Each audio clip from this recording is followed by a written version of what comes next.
You ask Tiger to solve. This deals with linear equations with one unknown. The final result is x equals 3. Let's solve it step by step. Simplify the expression. Simplify the arithmetic.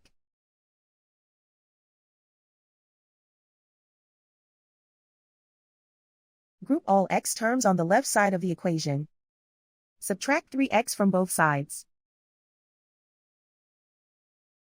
Group like terms. Simplify the arithmetic.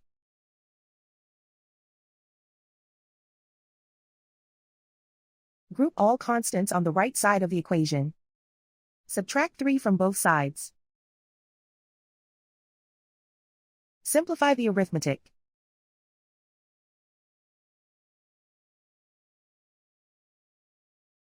Convert the x into a positive number. Multiply both sides by -1.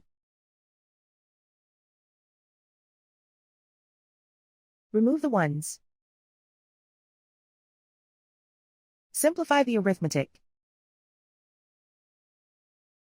And so the final result is x equals 3.